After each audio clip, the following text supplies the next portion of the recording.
Hi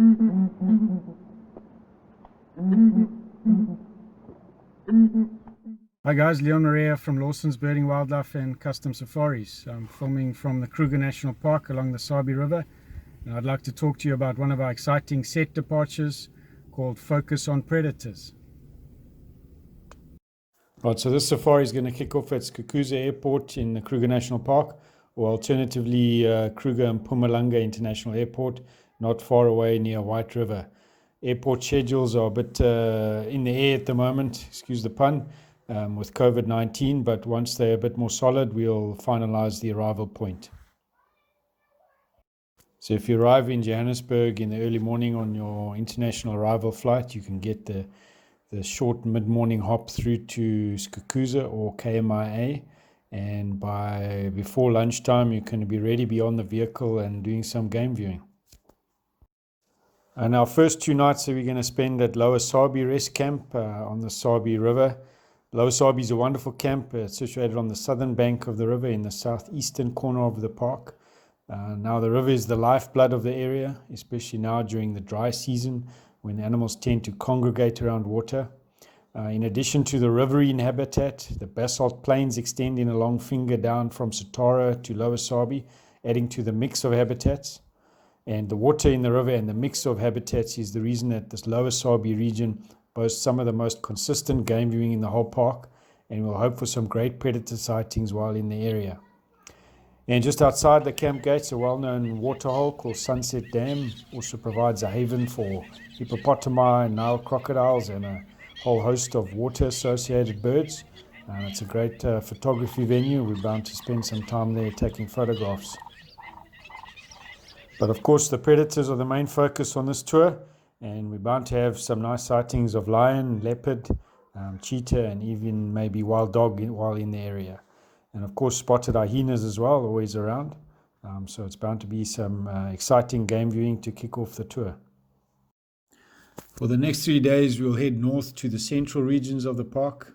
This area is drier and more open, with large basalt plains providing a contrast to the thicker bush country of the Sabi River Valley. The grassy plains attract large numbers of zebra and wildebeest, and game viewing in the region can be superb. Satara is particularly well known for great lion and hyena sightings, and is reported to have the highest densities in the whole park of these 2 apex predators, while leopard, wild dog, and cheetah prey on the smaller game species found in the area. Honey badgers frequent the camp at night, as do several African wildcats. And the birding is also good there. We can look at and photograph some charismatic species such as lilac-breasted roller, martial eagle, and Kori bustard, among others. And the open savanna habitat makes for great photographic opportunities. So our 3-night stay there should produce some full memory cards. The basic daily program will remain the same as that followed at the previous camp, which is a long morning game drive followed by a late breakfast. Then the option for a shorter drive sometime during the day, if warranted. A little bit of downtime as well, of course, and then an afternoon drive coming back as the camp gates close in the afternoon. And there's also the optional extra of night drives with the National Park guides.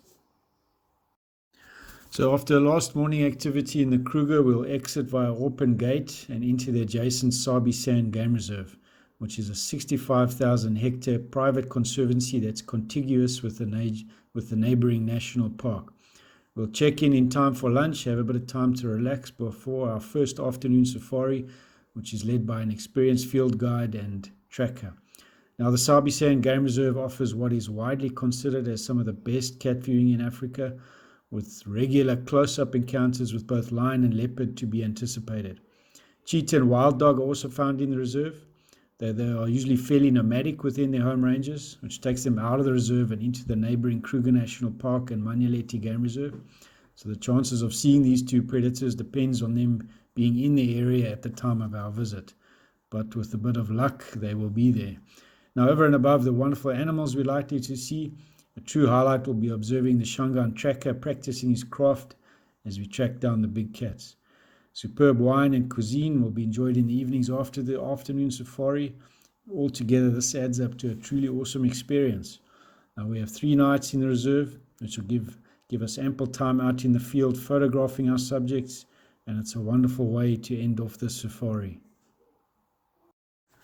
Sadly, it will all have to come to an end. So on the last morning, after a last morning safari, time allowing, we'll leave the reserve and head back to Kruger and Mpumalanga International Airport in time for your departures back to Johannesburg, or alternatively on to Cape Town or Victoria Falls or somewhere else to add on more time in the region.